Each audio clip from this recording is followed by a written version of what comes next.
Carlson heaving one down the sideline, and he's got Cass Allen over the top. Big side, down the sideline.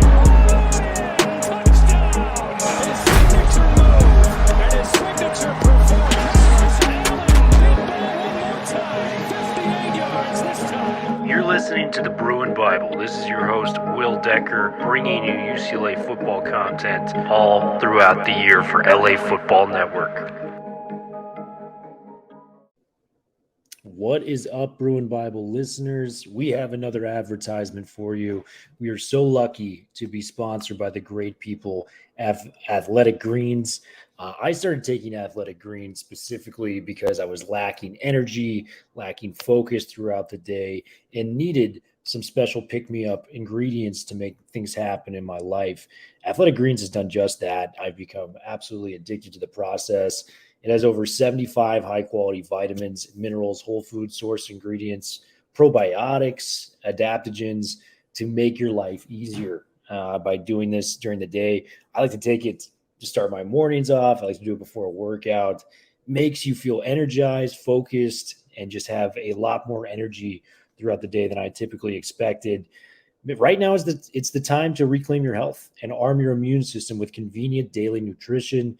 It's just one scoop in a cup of water every single day. That's it. No need for a million different pills and supplements to look out for your health. To make it easy, Athletic Greens is going to give you a free 1-year supply of immune-supporting vitamin D and 5 free travel packs with your first purchase. All you have to do is visit athleticgreens.com/LAFB. Again, that is athleticgreens.com/LAFB to take ownership over your health and pick up the ultimate daily nutritional insurance. Athletic Greens, a game changer when it comes to your health and your focus and your mindset. Now to the Bruin Bible. What's up, Bruin Bible listeners? This is your host, Will Decker. Wanted to bring you the sponsors for today's episode, Bet Online, where the gambling starts. I've got a bunch of good bets going on right now. I've got the Lakers making the playoffs. We got futures bets coming around for MLB baseball. March Madness is around the corner.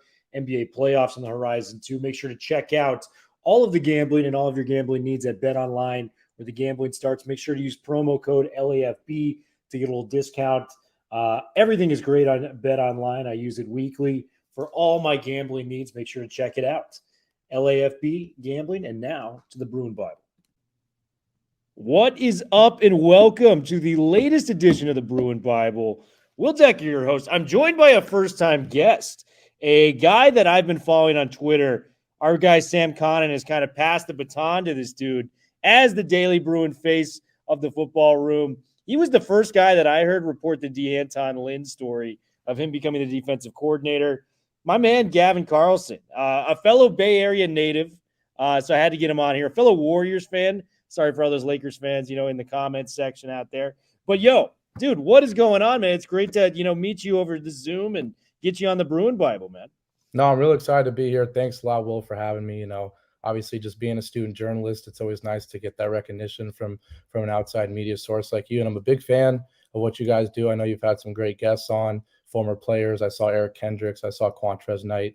So you guys are definitely doing a lot of great things over here, and I'm excited to have my crack at it. Well, bro, we appreciate you, dude. And we'll start with the D'anton Lynn story. You were the first guy, like I mentioned previously, that had the tweet out. And I know good reporters, don't reveal their sources. But when did you catch wind that D'anton Lynn may be the guy? And when were you kind of given the green light that this is, the future of the defense for the Bruins moving forward?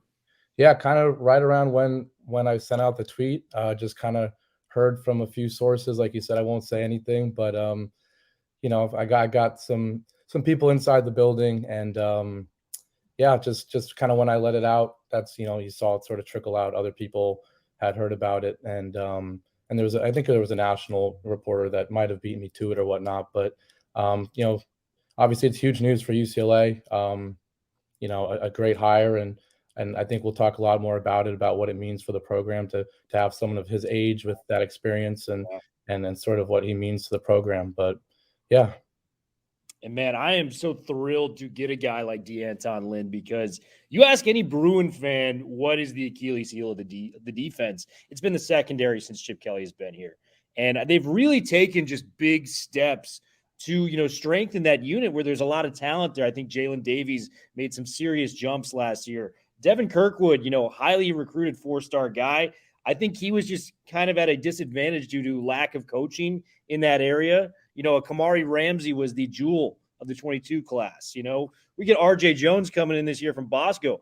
We don't have a lot of excuses when, some of the most talented position groups that we have on paper with some of these recruits are 4-star guys, right? So I just want to see that, area taken advantage of. And, D'Anton Lynn, you look at just his pedigree, was an intern with Todd Bowles and the Jets, very credible defensive mind. I know the Bucs fans out there aren't going to say that with this year what Tampa Bay did, but he was a great defensive mind for the Cardinals and the Jets at one point in his career. Rex Ryan, he interned there with the Buffalo Bills, went and, coached with his dad a little bit in the Chargers, and then he went to Houston and he went to the Ravens. So this guy has an NFL pedigree at such a young age, has been around the system. He was actually the head coach of the East and West Shrine Bowl too. So just a lot of credible stuff there. And then you add the fact that Cody Whitefield, a new secondary coach in there as well, just a young, talented, energetic guy. And this is the first time I've really said this. I'm always kind of the optimist. I thought we had a lot of talent. I thought this was going to be the year where the secondary breaks out, Gav. But I'm really feeling it. This is the best year the secondary is going to be, right, for UCLA football on paper. If these guys come in and deliver, between Whitefield and, our new guy, D'Anton Lynn, what are your expectations with D'Anton Lynn and, for the fellow students on campus? Yeah, I think the hire just checks so many boxes. Obviously the first thing everyone's going to go to is the age. I think everyone was, maybe you could in a nice way say, tired of having the older guy kind of run the defense. So seeing that 33-year-old tag next to his name is certainly what caught most people's eyes. I just think in terms of, he's got Big Ten knowledge as a former player at Penn State. So, a staff that's got a lot of West Coast knowledge, to have someone who's played in the Big Ten, is familiar with everything about playing there. I think Chip's planning for the future with that hire. And you just look at what he was able to accomplish in a few years. I mean, this guy was just in the NFL Combine in 2012. He was trying to get drafted to the NFL. And so for him to transition that quickly to, working up the ranks in the NFL coaching ranks, making a name for himself despite being a son of an NFL coach, I think it's just, he checks a lot of boxes. It's a real attractive hire for the average fan who doesn't know a lot, but also for the fan who really is thinking about the nitty gritties. He just checks a lot of boxes. And the last thing I'll say is Kyle Hamilton with the Ravens, a rookie, to do what he did. And obviously you have to give D'Anton Lynn a lot of credit for that. I think going into December of the NFL season, he was the highest graded safety according to PFF. So, D'Anton Lynn can not only he can coach up someone, he can help someone develop. And that's what you need to do as a defensive coordinator in college. So I'm excited to see what he can accomplish. Like you said, they have the talent. They have the talent more than they've had. Devin Kirkwood, I think I'm going to talk about him later. He's going to, I think he's doing special things. Yeah, Bruin Bible fans, stay tuned. I'm going to ask my boy Gav over here, who's his breakout players when it's coming to the 2023 season. I'm excited to hear them. He may have just given us a nice special hint there. D'Anton Lynn, I'm excited about what's going on there. More big news came out this week. Chip Kelly re-signing with the program. And I think so many UCLA fans were split on him for a long time. And I got it. The success from the 2018 to the 2020 season was frustrating as somebody that covered the program, a fan of the program, you name it.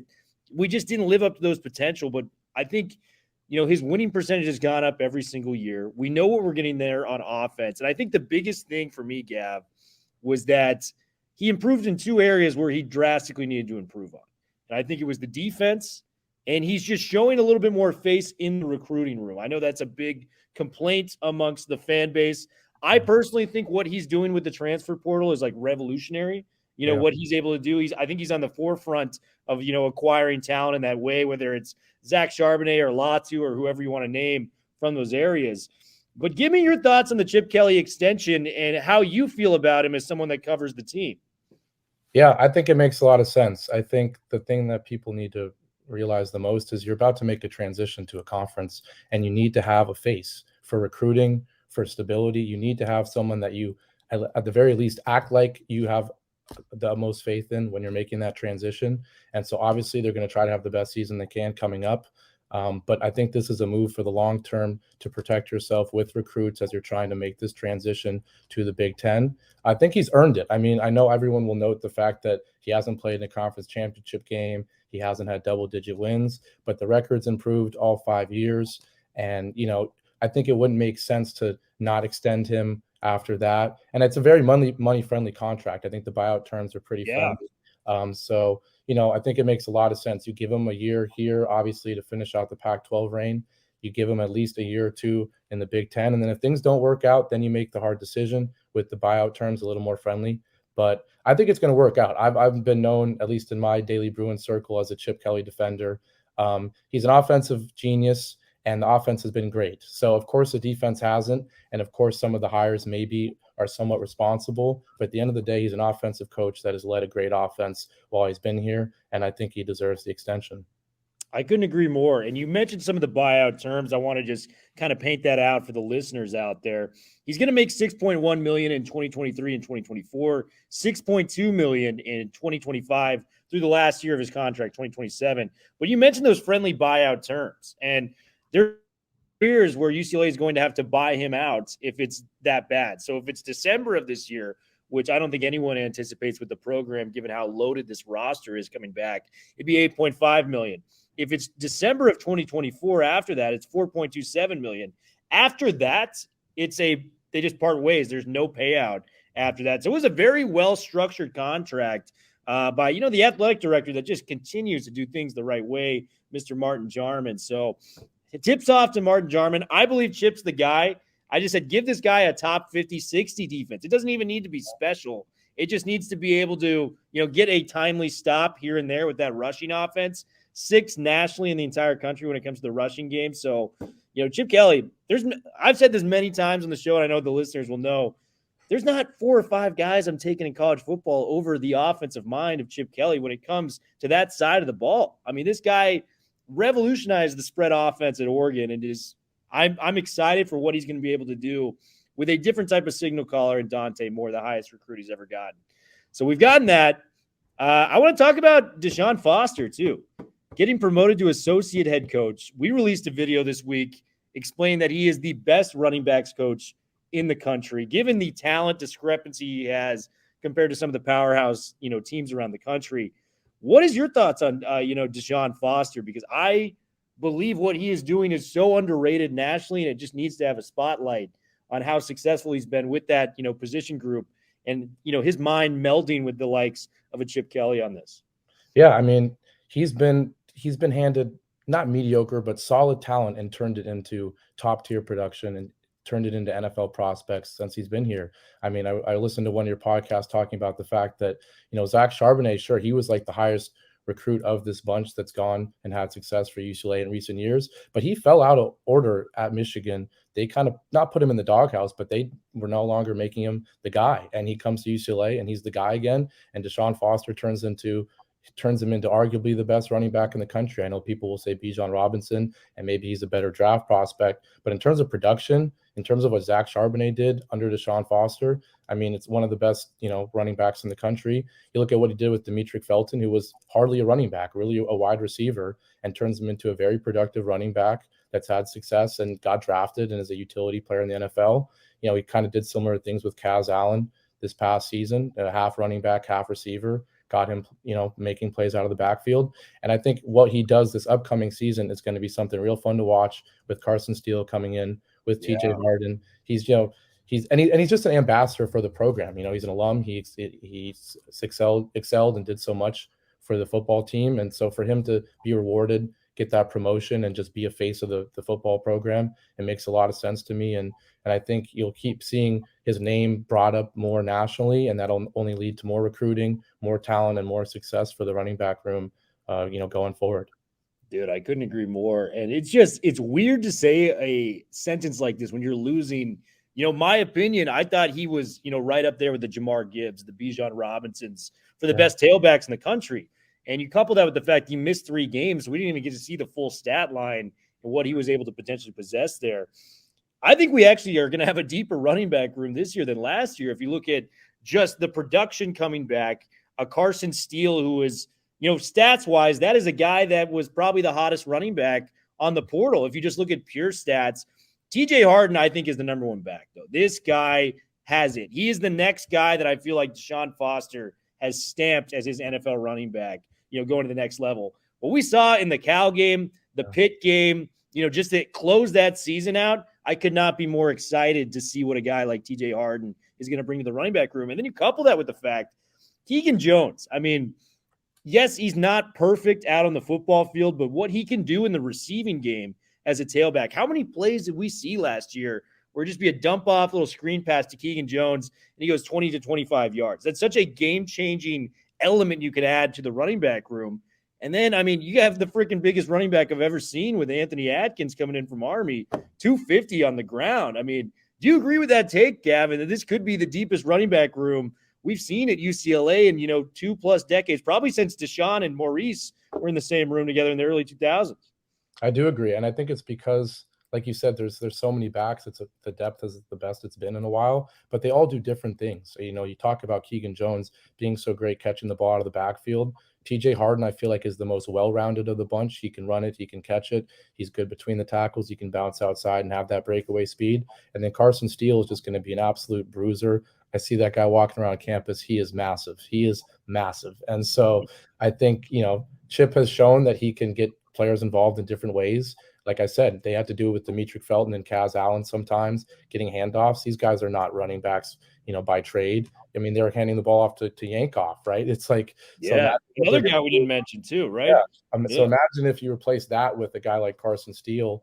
And then I think I agree with you. I think TJ Harden is kind of runs like Deshaun Foster a little bit. I think like you're going to see Foster take him under his wing and make him, like you said, his prodigy, his next baby that'll ship off to the NFL and sort of be the Joshua Kelly kind of prodigy.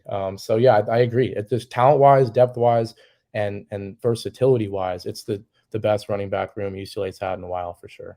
Absolutely, man. And we kind of saw it with Harden too in that, I mean, Alabama State game, maybe not the top level competition of the Pac-12, or different conferences we've seen, but Harden had a flash in that game and you're going, this kid might be, in line for something special if he continues on this path. And lo and behold, he just continued to branch out and make plays all around the field. Gav, I got to come to you with some more personal questions, man. So what made you want to come to UCLA in the first place? And what were the other schools you were considering? As we are the Bruin Bible, man. We got to figure out what our guy at the Daily Bruin's doing right now. What made you want to come to Westwood, bro? Well, it's a pretty easy question for me. My mom went here and my sister. Okay. So I'm a baby Bruin in my family. My mom is class of '89. She was here when Aikman was here.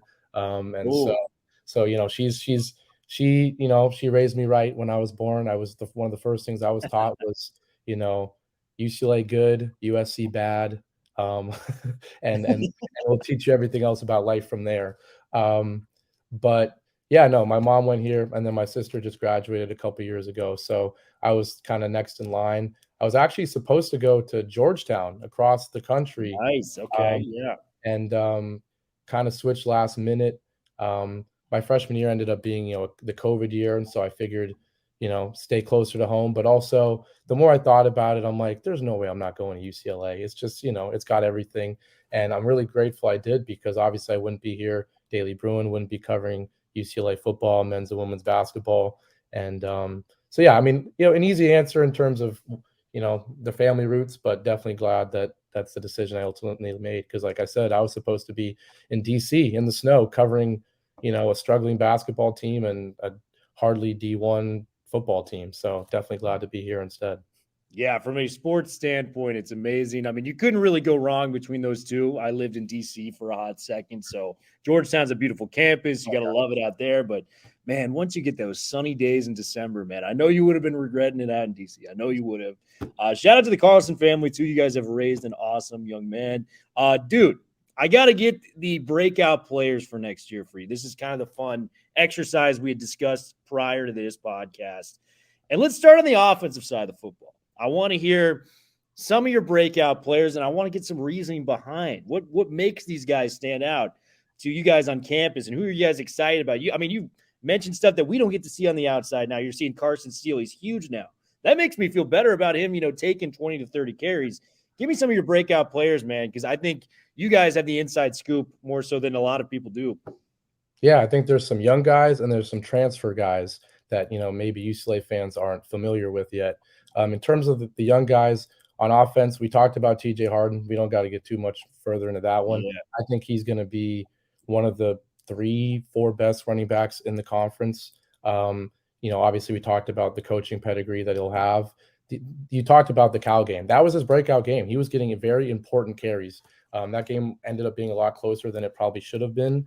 And they trusted him. Obviously Zach was out and he got the job done. So TJ Harden is the simple answer. I'm going to talk about J. Michael Sturdivant coming from Cal. We were at that game, and obviously he's still young, freshman year, he had 65 catches, almost 800 yards, 7 touchdowns. And he's just got this skill set that you can tell is going to work, whether it's Dante Moore, whether it's someone else.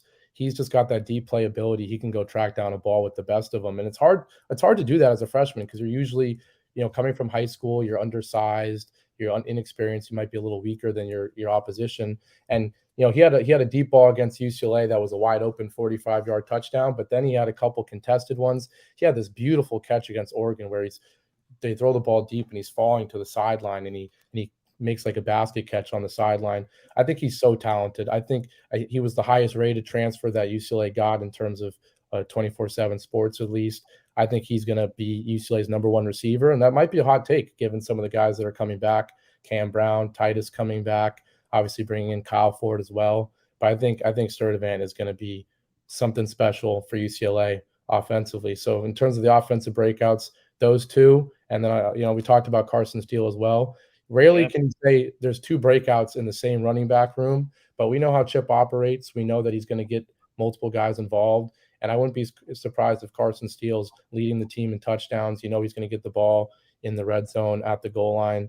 I think those 3 are probably the biggest guys on offense you want to look out for to make those next steps or to make a name for themselves in Westwood coming over from other schools. Dude, I think you're spot on, and we'll touch on some of these guys. So Sturdivant, I'm so glad you brought him up because this guy is built like an outside receiver, 6'3" frame, 205. Yeah. But the thing that blows me away is the track speed, man. You mentioned wide open. That wasn't by accident. I mean, he sped right past these defensive backs. Yeah. I think Bruce Feldman had a tweet, a few months ago where he was like, this guy runs like a 10.52, 100 meter or, 200 meter, whatever it may be. That is like in the upper echelon of, track speeds as well when he did that in high school. So, I mean, we're going to have just a speed guy out there. I think that's so important because you look at, the guys returning to the receiving room. We're without a guy like Kaz Allen, who was, for my money, maybe the fastest guy in the Pac-12 last year, if you're really breaking it down. So, we have, the precise route running of a TMA or, a Cam Brown. They have speed, but they're not the level of athlete that, a J. Michael Sturdivant is in terms of the Ferrari of the garage where he's just going to break out in the open, the open roads and just get open and get some tutties for us, man. And then TJ Harden goes without saying, man. That Pitt game was so beautiful, even though we lost that game in the worst fashion possible. That last drive really showed me something when push came to shove. We had to give the rock to our best player on the field. It was TJ Harden by a mile. So I love those 2 picks, man. We got to go to the defensive side of the ball, Gav. Who are you going with for your defenders that you're excited about for UCLA next year? Yeah, I'll go back to the transfer portal. Like you said, Chip Kelly kind of revolutionizing the transfer portal and almost prioritizing that over high school recruits. Jordan Anderson, the safety transfer from Bowling Green. I think it'll be interesting to see with the new coach that obviously Anderson decided to come before D'Anton Lynn was here. So we'll see how that affects things. But I remember, we had to do some Bowling Green studying just because obviously UCLA played them and, he stood out. And so I think he's got the intangibles. I think he just kind of screams off tape when you watch a team like Bowling Green where you can tell they're outmatched in most of the games they play. To see a rare guy that, no, he looks like he belongs against these Power 5 teams, that's usually hard to see, coming from these lower level teams. So I think Jordan Anderson, it's a talented defensive back group. It might be hard for him to get tons of playing time, but another guy that was a 4-star ranked transfer. I think he was second or third amongst the 24/7 rankings in terms of coming over to UCLA. So I think that's a fun one to look at. We're going to go to Devin Kirkwood. I know I brought him up earlier. I think he is the breakout for UCLA next year. He just, you can see the talent. It's there. He's got the body you want for a corner. He's 6'3", but he's still quick. He's still agile. That's pretty rare. And you saw, his freshman year, he had that game-clinching interception against Washington. He's got that dog in him that you want from a corner. And I think you need someone to bring that out of him. Sometimes, last year, I think was a little bit more up and down than you would have expected after the freshman year he had. But I think with the new coaching staff, with now being an upperclassman, having experience, I think Devin Kirkwood is going to be the leader of what should be a really talented and improving, defensive back group with the new coordinator, with the new position coach. So I guess those are the two I'm really looking at the most. And didn't even talk about Jalen Davies, like you said, another great defensive back. You've got 2 4-star freshman corners coming in. So there's going to be competition, and that's another thing. You need competition in position groups in order to really push your starters to be the best, and also to have that depth in case someone goes down or in case someone's struggling. So I think it's going to be a really exciting year for the defensive backs, and especially for Devin Kirkwood and for Jordan Anderson. I love both those picks, man. And Kirkwood, I think Davies may go down as, like probably the best collegiate corner we've had, in terms of stats wise, everything. I think he has a chance to be all Pac-12 first team next year. I think that's a realistic thing for Davies. Yeah. Probably just like Darnay Holmes. Holmes was a high draft pick, from UCLA. I think Davies can maybe do the same. But nobody has the ceiling of a, Devin Kirkwood in this room. You mentioned the size, the agility, how fast he can get out of his breaks at that size. That's just something you can't teach. So if he's coached up the right way, and lo and behold, we got the NFL coach we want from the secondary, D'Anton Lynn. We got Cody Whitefield, a very young, great assistant coming in there. I like those picks. I got 2 other guys for you that I think you may like, Gav. Oladipo, Cal linebacking transfer. Yeah. Like what I see from him, he had close to 90 to 100 tackles last year. He had 18 against UCLA alone. It was pretty much a battle against, Harden or Charbonnet, going against Oladipo on every given snap. So I really like what this guy can bring to the table. And man, I think one of the more underrated coaching hires was Ken Norton Jr., man. Just what he was bringing to the linebacking room. Yeah. We saw the jump last year with John Vaughns. This guy could be a 2-sport athlete. Look at what he's doing on the baseball diamond right now. He's killing it. Killing it. So I think Oladipo's great. And what gave me a lot of confidence in the bowl game was not a lot of great stuff going on. And I think the sleeper that a lot of people are sleeping on, we have multiple USC transfers on this roster, believe it or not. Jay Toya, man. Jay Toya, 12 total tackles in the Pitt game, 3 tackles for a loss.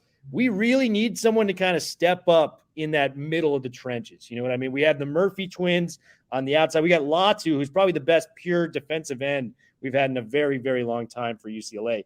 So if Toya can step up, and maybe he doesn't need to do that every game, but he can be the threat of doing that every game, that is such a big jump. So those are the 2 guys I have on the defensive side of the ball.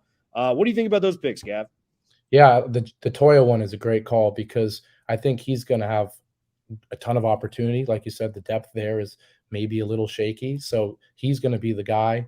And I think, like you said, he showed flashes in that bowl game, and, he's coming back. He's got the experience now. He's got a great motor, you can tell. And I just think mainly the opportunity is going to be there, right? Some of these other positions, you talked about the edge being so strong now with Latu, and for him to kind of hold the middle, Jay Toya, I think he's going to be out there for 80% of snaps, something like that. I mean, a rough number, but he's going to have a real opportunity to make a name for himself. And I love the Oladipo call too. I think, like you said, Ken Norton Jr., the position coaches for UCLA are really starting to become, equal to the level this team wants to get to. I think so many people love to just talk about the head coach and look at the wins and say, well, Chip Kelly's UCLA team won this many games, and just leave it at that. But so much of it comes down to the position coaches. And I think Ken Norton's really going to work well with a guy like D'Anton Lynn. They're so different in terms of age profile, but they're so similar in terms of NFL experience. And obviously Ken Norton's about as accomplished as they come. but I think they're really going to work well. And I think he's done a great job with the linebackers. You talked about John Vaughn. The guy's not even really a football player, right? He's a stud on the baseball diamond. So for you to be able to take talent like that and develop it, I think he'll do the same with Oladipo. So those are two great calls. I think the defense, you don't want to say they can only go up from here, but that's kind of how it feels. And I think they will. I think they showed flashes towards the end of the season. And I think with an off season with the new coaching staff, they'll be able to accomplish great things, next season. Dude, I couldn't agree more. And I'll leave you with one final piece before we leave, and I'll break it down. Schedule for next year, it's already out. We know that. And we look at all the talent we have returning on the defensive side of the ball. I'm expecting a jump on the defensive side of the ball. I'm expecting the combination of runners in the running back room to be good, good enough to make plays. I am a little worried about the offensive line and what they were able to lose, especially on the interior. What Mafi did, what Duke Clemens did, it's going to be very hard to replace.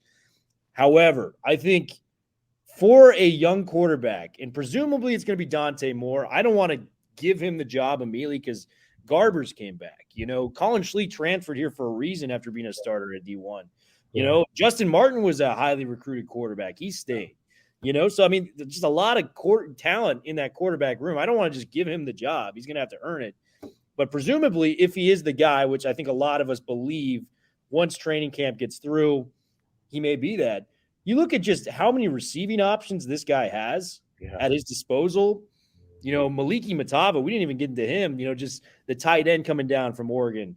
Carson Ryan showed some flashes last year before he got hurt, and just some of these other dudes, Logan Loya, Cam Brown, these are just veterans, guys that can make plays. Kyle Ford, coming over from USC is a big one. Yeah. And then the defense, and you look at that, it's like we don't have to play Bo Nix, who, I think he really shifted college football in terms of his opinion last year because him at Auburn was brutal to watch. I don't know any other way to say it, but I think he's a legitimate Heisman candidate next year, as well as Penix, junior up north in Washington. I think there's a chance we can get to 10 or 11 wins next year, man. I think it's a crazy statement, but if that defense is just good enough, and I think we have the talent to be way better next year as an entire 11-man unit, and let's say Dante's is advertised with the talent around him, 10 or 11 wins, I think I'm going with that, maybe even leading into a bowl game, which is even more absurd. Gavin, tame down my optimism. That's what I wanted you here for in the first place. I'm very excited about the Bruins next year, and I think we got a chance to do some special things. I'd love to tame down your optimism, but I'm not going to. I agree. I think, like you said, you don't have to play Oregon, you don't have to play Bo Nix, and you don't have to play Washington and Michael Penix. So you instantly cross out two of the three probably best teams in the conference other than UCLA, and then that other team we'll mention, I guess, USC. But, obviously coming into that rivalry game against USC this past season, it was a monumental game. It lost some of the shine with that Arizona loss. But this season, I think UCLA USC is going to have that same sort of shine around it of this is a marquee game. These are going to be two teams ranked in the top 15, top 10 maybe. I agree that, UCLA's got a friendly schedule. If they can handle business in the first three games out of conference, they should be fine. Then you've got a big game against Utah to open up Pac-12 play. And I think we'll learn a lot about if it's Dante, he'll have those 3 games to get used to college football. And then it's like that Utah game is going to be circled on your schedule as if Dante Moore looks like the real deal against the Utah team in Utah that always has a great crowd, always has a great defense. If he looks the part there, then you can start talking about, like you said, double-digit wins for the first time in Chip Kelly's era and a legit bowl game. I know there's a sour taste in the mouths of a lot of UCLA fans after the way last season ended, but I think the Dante Moore recruiting helped eliminate some of that, and I think we'll probably see him, and I think that'll be a successful season as a result. So I'm not going to temper down your expectations. I'm with you. I think it's been the big things ahead in the last season in the Pac-12 for UCLA. I love it, man. Gavin Carlson from the Daily Bruin. Guys, give him a follow. What are your social handles so they can follow up? Yeah, just on Twitter, it's at Gavin Carlson DB, and that's my Daily Bruin journalist Twitter, and then mainly just read Daily Bruin. We do a lot of great stuff, and like we said, student journalism kind of gets put on the back burner sometimes, but we promise we're working just as hard as any quote unquote professional journalist would be. I was just in Vegas covering the UCLA women's basketball tournament. We have a great team going to cover the men's tournament in Vegas this upcoming week, And so, give us a chance as student journalists, and yeah, Gavin Carlson DB on Twitter for myself. So, and thanks a lot for having me, Will. It was a lot of fun. Like I said, I really appreciate you giving me the time, and it was a lot of fun. So really appreciate it. Dude, of course. You came in here like a seasoned vet, man. So we're going to have you on here in the near future. Mr. Gavin Carlson, Bruin Bible, we are officially out. You guys have a good one, and go Bruins as always.